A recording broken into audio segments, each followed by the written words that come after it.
টি-20 বিশ্বকাপে গ্রুপ পর্বের কোনো দলকে হালকাভাবে দেখেন না তাসকিন, দ্বিতীয় রাউন্ডে খেলতে আত্মবিশ্বাসী সহ অধিনায়ক। টি-20 বিশ্বকাপেও ব্যাটিং অর্ডার পরিবর্তনের সম্ভাবনা বাংলাদেশের, অদলবদল স্বাভাবিক মন্তব্য কোচ ফাতহুর সিংহের। যুক্তরাষ্ট্রের মেজর ফ্র্যাঞ্চাইজি লিগে লস এঞ্জেলেসে নাইট রাইডার্সে অলরাউন্ডার সাকিব কোন বাংলাদেশি ক্রিকেটার হিসেবে প্রথম। এশিয়ান অনূর্ধ্ব-14 টেনিসে একক ও দ্বৈতে সেরা বাংলাদেশের কাব্য গায়েন, আন্তর্জাতিক পরিসরে এগিয়ে যাওয়ার বাধা আর্থিক অনিশ্চয়তা। টি-20 বিশ্বকাপ খেলতে যুক্তরাষ্ট্রে বাংলাদেশ ক্রিকেট দল শুক্রবার ভোরে হিউস্টনের জর্জ বুশ ইন্টারকন্টিনেন্টাল বিমানবন্দরে পৌঁছে গেছে টাইগাররা। বিশ্বকাপের মূল পর্বের আগে সহ আয়োজক যুক্তরাষ্ট্রের বিপক্ষে 3 ম্যাচে টি-20 সিরিজ খেলবে বাংলাদেশ। 21, 23 ও 25 মে হবে এই 3 ম্যাচ। এরপর যুক্তরাষ্ট্রের সঙ্গে 28 মে ও ভারতের বিপক্ষে 1 জুন দুটি প্রস্তুতি ম্যাচ খেলবে নাজমুল শান্তর দল। বিশ্বকাপে ডি গ্রুপে বাংলাদেশ, যেখানে টাইগারদের প্রতিপক্ষ শ্রীলঙ্কা, দক্ষিণ আফ্রিকা, নেদারল্যান্ডস এবং নেপাল। আর্জুন শ্রীলঙ্কার বিপক্ষে বাংলাদেশের প্রথম ম্যাচ ডালাসে।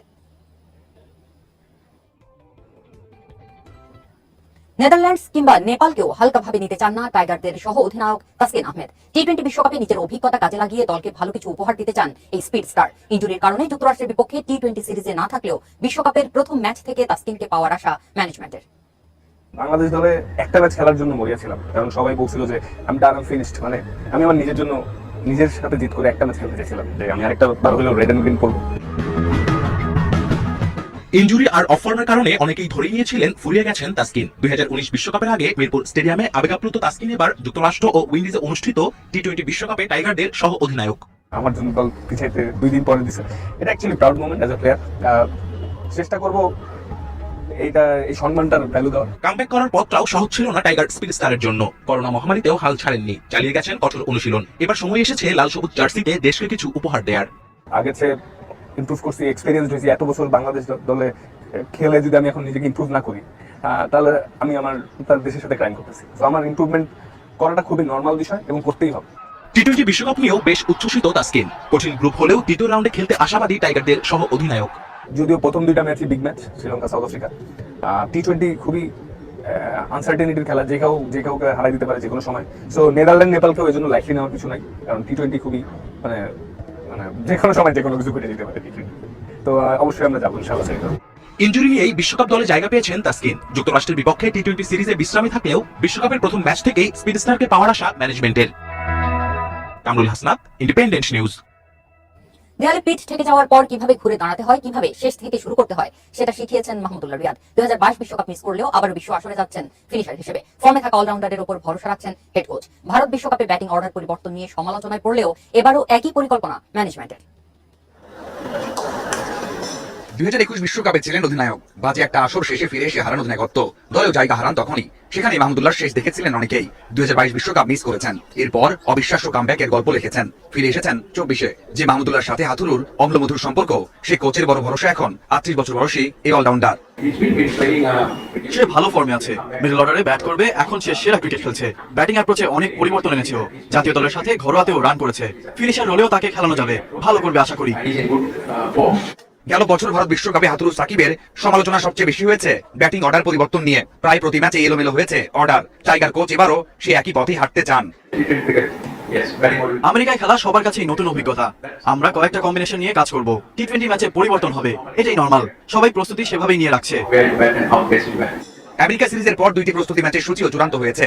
বিশ্বকাপ যাত্রা শুরুর আগে 5 ম্যাচ খেলতে পারায় স্বস্তিতে management. Mazharul Islam, independent news. যুক্তরাষ্ট্রের ঘরোয়া টি-20 টুর্নামেন্ট মেজর লিগের দল লস এঞ্জেলেস নাইট রাইডার্সে নাম লিখিয়েছেন সাকিব আল হাসান। সামাজিক যোগাযোগ মাধ্যমে সাকিবকে দলে ফেরানোর খবর নিশ্চিত করেছে ফ্র্যাঞ্চাইজিটি। মেজর লিগে এবারই প্রথম খেলতে দেখা যাবে বাংলাদেশি কোনো ক্রিকেটারকে। গেল ওয়ানডে বিশ্বকাপের পর কোনো বিদেশি ফ্র্যাঞ্চাইজি লিগে খেলেননি সাকিব। আইপিএল নিলামে নাম না দেওয়ার পাশাপাশি পাকিস্তান সুপার লিগের ড্রাফট থেকেও নিজেকে প্রত্যাহার করে নেন। এবার মেজর লিগের দ্বিতীয় আসরে নাম লিখিয়ে ভক্তদের সুখবর দিলেন টাইগার অলরাউন্ডার। প্রথম মৌসুমে টেবিলের তলানিতে শেষ করেছিল নাইট রাইডার্স, এবার সাকিবকে ভিড়িয়ে নিজেদের শক্তি বাড়ালো তারা। 6 দলের অংশগ্রহণে আসর শুরু 5 জুলাই। সেদিনই প্রথম ম্যাচে টেক্সাস সুপার কিংসের বিপক্ষে লড়বে সাকিবের দল। গাজায় হত্যা, সহিংসতা ও যুদ্ধ চালিয়ে যাওয়ার কারণে ইসরায়েলের উপর নিষেধাজ্ঞা আরোপে আইনি পথে হাঁটছে ফিফা। এ বিষয়ে 20 জুলাইয়ের মধ্যে সিদ্ধান্ত নেওয়া হবে বলে জানিয়েছেন সভাপতি জিয়ান্নি ইনফান্তিনো। ইসরায়েলের সদস্যপদ প্রত্যাহারে আগেই আবেদন করেছিল ফিলিস্তিন। এখনকার পরিস্থিতি অনুযায়ী ফিফার বিশেষ কাউন্সিল এই বছরের 20 জুলাইয়ের মধ্যে একটা সিদ্ধান্তে আসবে। আইনি বিষয়গুলো পর্যালোচনা করে সেই সিদ্ধান্ত নিতে হবে যেটা সঠিক। আমি বিশ্বাস করি এই প্রক্রিয়ায় কংগ্রেসের পক্ষ থেকে সর্বোচ্চ সমর্থন পাওয়া যাবে। ব্রাদার্স ইউনিয়নকে 7-1 গোলে বিধ্বস্ত করে প্রিমিয়ার লিগ ফুটবলে জয়ের ধারায় ফিরল আবাহনী। 4 গোল কর্নেলিয়াস স্টুয়ার্টে। গোপালগঞ্জে ব্রাদার্সের বিপক্ষে ওয়াশিংটনের গোলে লিড নিয়ে বিরতিতে যায় আবাহনী। দ্বিতীয়ার্ধে শুরু গোল উৎসব। ওয়াশিংটনে জোড়া পূরণের পর 4 গোল করেন কর্নেলিয়াস স্টুয়ার্ট। আবাহনীর হয়ে অন্য গোলটি করেন অপি। পেনাল্টি থেকে ব্রাদার্সের হয়ে 1 গোল শোধ করেন মাফ লোনফ। এদিকে ময়মনসিংহে 2 বার এগিয়ে গিয়েও রহমতগঞ্জের সঙ্গে 3-3 গোলে ড্র করেছে মোহামেডান। দিয়াবাতের শেষ মুহূর্তের গোলে হার এড়ায় সাদা কালোরা। 16 ম্যাচে আবাহনী মোহামেডান 2 দলেরই সমান 29 পয়েন্ট। গোল ব্যবধানে এগিয়ে 2-এ মোহামেডান। 20 জুন শুরু কোপা আমেরিকা ফুটবল। স্কোয়াড ঘোষণার আগেই দলের অ্যাপ্রোচ ও নিজের পরিকল্পনার কথা জানালেন আর্জেন্টাইন কোচ লিওনেল স্কালোনি। কানাডার বিপক্ষে উদ্বোধনী ম্যাচের আগে 2টি প্রস্তুতি ম্যাচ খেলবে ডিফেন্ডিং চ্যাম্পিয়নরা। শিরোপা ধরে রাখতে আত্মবিশ্বাসী আলবিসেলেস্তে কোচ। কোপা আমেরিকা শুরুর বাকি মাসখানেক। শিরোপার জন্য এবার লড়াইয়ে নামবে 16 দল। লিগ সহ অন্যান্য টুর্নামেন্ট শেষের পথে। ফুটবলের সবচেয়ে পুরনো মহাদেশীয় প্রতিযোগিতায় নিজেদের সেরাটা দিতে কিছুদিনের মধ্যেই শুরু হবে দলগুলোর ক্যাম্প। এরই মধ্যে স্কোয়াড ঘোষণা করেছে ব্রাজিল, মেক্সিকো। এর মধ্যে শিরোপার অন্যতম দাবিদার 9 বারের চ্যাম্পিয়ন সেলেসাওরা। এখনো দল ঘোষণা না করলেও আগ্রাসী ফুটবল খেলে শিরোপা ধরে রাখতে বদ্ধপরিকর আর্জেন্টিনা। ডিফেন্ডিং চ্যাম্পিয়ন আমরা, শিরোপা ধরে রাখাই মূল লক্ষ্য। প্রতিপক্ষ যেই হোক, প্রতিটি ম্যাচই সমান গুরুত্বপূর্ণ। পরিকল্পনায় কোনো পরিবর্তন আনতে চাই না। এবারের আসরেও আগ্রাসী আর্জেন্টিনাকেই দেখবে সবাই।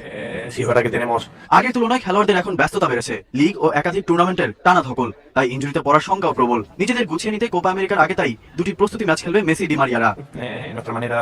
ম্যাচ সংখ্যার পাশাপাশি এখন ইনজুরির হারও বেড়েছে। খেলোয়াড়রা ঠিকঠাক বিশ্রাম পায় না। তবে এখন এসব নিয়ে ভেবে লাভ নেই। ইকুয়েডর ও গুয়াতেমালার বিপক্ষে প্রস্তুতি ম্যাচ আছে। মূল পর্বে সে অভিজ্ঞতা কাজে আসবে। কানাডার বিপক্ষে ম্যাচ দিয়ে এবারের আসর শুরু করবে আলবিসেলেস্তে। গ্রুপ এতে তাদের বাকি 2 প্রতিপক্ষ চিলি ও Peru. Ghalib Hasan, Independent News. 2027 নারী বিশ্বকাপের আয়োজক হিসেবে ব্রাজিলের নাম ঘোষণা করেছে ফিফা। সাউথ আমেরিকার প্রথম দেশ হিসেবে প্রতিযোগিতাটির আয়োজন করবে দেশটি। ভোটাভুটিতে বেলজিয়াম, নেদারল্যান্ডস ও জার্মানির সমন্বয়ে গঠিত জোট বিএনজি কে হারিয়েছে ব্রাজিল। 119 ভোট গেছে তাদের পক্ষে। অন্যদিকে বিএনজি পেয়েছে 78টি। বাংলাদেশ সহ সাউথ এশিয়ার সব কটি দেশ ব্রাজিলের পক্ষে ভোট দিয়েছে। অবকাঠামোগত দিক দিয়েও বিএনজির চেয়ে এগিয়ে ছিল ব্রাজিল। এখন পর্যন্ত 9 আসরের মধ্যে 3টি করা হয়েছে ইউরোপ ও নর্থ আমেরিকায়। এশিয়ায় অনুষ্ঠিত হয়েছে 2টি ও 1টি ওশেনিয়ায়। This was a great feeling for us, to host such a... এ অনুভূতি ভাষায় প্রকাশ করা কঠিন। সাউথ আমেরিকার প্রথম দেশ হিসেবে এমন অর্জন সত্যিই গর্বের। এই প্রতিযোগিতা এই মহাদেশের অনেক কিশোরীকে ফুটবল খেলতে উৎসাহ যোগাবে। আয়োজনে কোনো রকম ত্রুটি রাখতে চাই না।